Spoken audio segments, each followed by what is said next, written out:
Okay. I'm going to cover one thing that I believe is really important to share with others, and it's something that we talk about all the time here at Secure HR and Amazing Workplace, and that is don't fall in love with the person. I don't mean that you should avoid really enjoying the people that you work with or liking the people that you work with. But it's really good advice that I got from a senior leader who for years saw a pattern of behavior that really harmed organizations, and that's falling in love with the person. And what I'm talking about here is as a leader, as a senior leader, as a business owner, you can't afford to fall in love with the individual. It's your role as a leader or senior leader to remember that within your organization, you have different roles, responsibilities, departments, things that need to get done. And what's really important as a senior leader is to know that those individual departments and roles are being filled and those departments are getting those jobs done.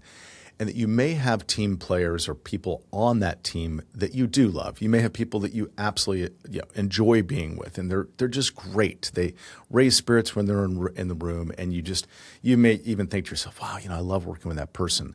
Here's where that can fall down, and here's where you can have problems. If you're unable to separate your like for the person from the job they do, it can create problems if and when that person does things that are not good for your company. So let's talk about some real examples. So I have run several successful organizations. I have hired lots of individuals, and unfortunately have had to let people go over the years. And when I look back at the things that I, as a leader, have failed to do well, I look back at the things that I screwed up the biggest.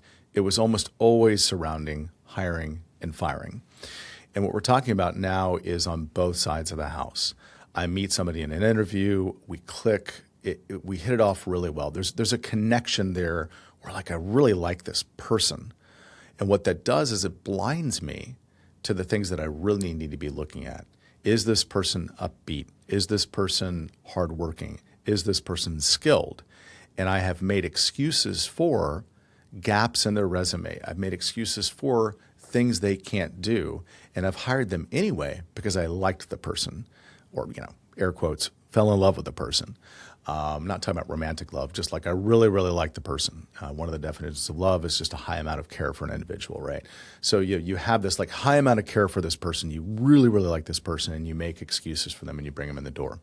And I can tell you time and time again, those people don't work out. I have made the mistake of doing that and later regretted it because later I had to let the person go because they either weren't skilled enough or they weren't hardworking enough or there was some other gap in there that I was blinded to because of how much I really liked this individual. So one of the key things when you're looking at interviewing or hiring or bringing somebody on board is not to fall into the trap of falling in love with the person. Make sure that you're staying outside of that feeling and you're able to objectively step back and say, is this person a good fit for this role, for this department, for the company, despite the fact that you may really like them, right? So that's that side of the house. And now let's talk about firing and or letting somebody go, which is never fun, but let's just candidly talk about it. I have also made the mistake of delaying letting someone go because of how much I liked the person. So this ties into this. Don't make the mistake of falling in love with the people in your organization. It's fine to love them, or really like them. It's fine to enjoy working with them, but don't let that cloud your judgment or get in the way of you actually doing your job as a leader. Within your organization, you have many individuals and you have teams or groups of those people that do specific functions or duties. It could be accounting, it could be software programming, it could be legal research, it could be that you have the team that goes out and does estimates for construction, it could be the team that goes out and does the drywalling. Whatever those teams are in whatever industry that you're working in, those teams have a job or a task to get done.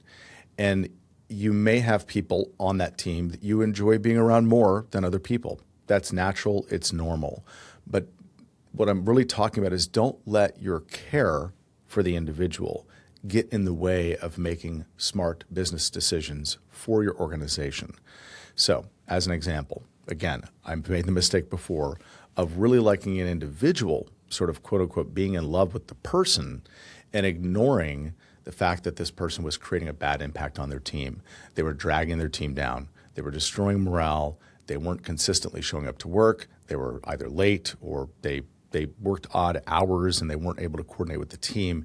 And nobody on the team really enjoyed working with this person, despite the fact that the person was really skilled. And here I am really liking this person, making excuses for them. Like, well, have we done this, or have we done that, or have we talked to them? So, their leader comes to me and says, hey, I think this person needs to go, and here's why. And because I liked the person, I was making excuses for that person to the leader that was in charge of that person. Bad. Should not have done that. I've made these mistakes before. I've seen others make these mistakes. And it is one of the toughest things to do, because often back then, I was more in love, in air quotes, with people that were really smart and good at their job. And as a result of that, I would make excuses for behavior that just wasn't appropriate at work, or wasn't the type of behavior that was contributing positively to our culture or to our organization. And as a result of my own bias and my own desire to be surrounded by really smart people, I would fall in love with these really smart people and make excuses for them when they did things that candidly you wouldn't really want done at work. So when I'm talking about don't fall in love with someone, what I'm talking about is not making the mistake of letting the personal care for that individual, your feeling about that person, whatever their name may be, Amy, Bob, whatever their name may be, don't let your care for the person cloud your judgment or get in the way of looking at what's best for your organization. And this is a really hard one to do. If it were easy, I wouldn't be talking about it. It's really, really hard. And most senior leaders that I've met have had at least one person, if not a dozen people over their career, that squarely fall into the example that I just gave. It's an individual that you really want them to do well. For whatever reason, you really are rooting for this person and you really, really like them. But if you step back, you realize they're not good for the team, either because they don't really want to be there, or because they're not skilled enough, or because they're just abrasive, or they're difficult to deal with, or whatever their personality quirks may be. If you step back, you're like, geez, this person's just not great for the team. Make sure that you're consistent about your communication. Make sure that you've set clear expectations. Make sure that you've had some talks with them to fix this, because obviously you care about them. But if these things don't result in actual change, you've got to let that person go, no matter how much you may care about them or like them. So when I say don't fall in love with the individual, what I'm talking about, just to recap, is when you're going to hire somebody, just don't make the mistake of letting your like for the individual and their personality get in the way of really objectively looking at whether it's a good fit for your company. And then if they're in your organization, don't let that get in the way of letting that person go or moving them into a role where they will be successful simply because you like the person. It sends a terrible message to your organization. And please take it from somebody who has really screwed this up before. It sends a terrible message to your organization that you are going to support this person who everyone else around you sees isn't doing their job. They see the negative impact of this person, and they see how much you really like this person. And I don't mean romantic like, I just mean you just really like the person. It could be perceived that you all are friends, or it could be perceived that you all just really click or get along. It has nothing to do with romantic stuff. It has to do with you just love this person. And it's obvious to everybody in the room that you really, this person's your favorite. I mean, there's probably no other way to say it. Like, it's obvious to everybody in the room that this person's your favorite. And as a result of that, you're making excuses for this person. You're letting them do things that others aren't allowed to do. You're cutting them slack when others wouldn't be cut slack. And it just destroys morale. It makes people feel like if they're not, in close with the boss, or if they're not the boss's favorite, they're never going to do well. They're never going to succeed, or their hard work's not going to be recognized or acknowledged because you're not paying attention to them. So you've got to really make sure that you don't, quote unquote, fall in love with or pick favorites within your organization, or, treat people differently because of how much you like them. And it's a tough thing to do. It takes discipline. It takes practice. And I've seen people do it really well, and I've seen people do it really terrible. When I first started my career, I was working with an individual who was a manager. He and I hit it off, and we played racquetball outside of work. We did a lot of stuff, but he was so smart. I remember him saying to me, Sean, I can't talk about the things that we're doing outside of work together because I don't want others to perceive or believe that I'm cutting you slack or treating you better at work. And he was good about not doing that. He was very fair at work. He didn't cut me any more slack than anybody else. He was really smart about staying objective and treating everybody fairly. But he also didn't want any of our personal relationship stuff, the time that we spent outside of work, to cloud the judgment of others at work and make them feel like there was favoritism or there's something going on. And I wish I'd learned the lesson then, because that was like early in my career that I experienced that. And it was a really smart, brilliant leader who was smart enough to say, hey, I do really like this person. We have common interests. We want to spend time together outside of work. And it's probably not a good idea to let that bleed into the company, because I don't want others to feel like there's some sort of favoritism going on or that I am going to somehow treat Sean better because of our personal relationship.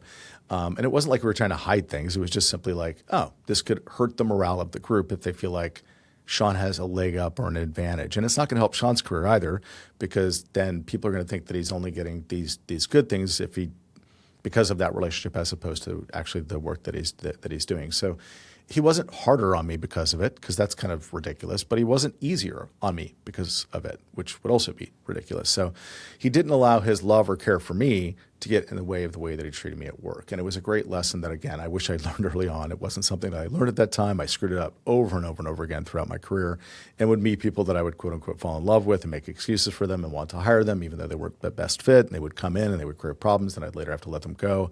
And it was a nightmare. Or I'd have somebody that was really good for the company, but later on they did things that weren't great, and they weren't really aligned with helping the team do the things that they needed to do.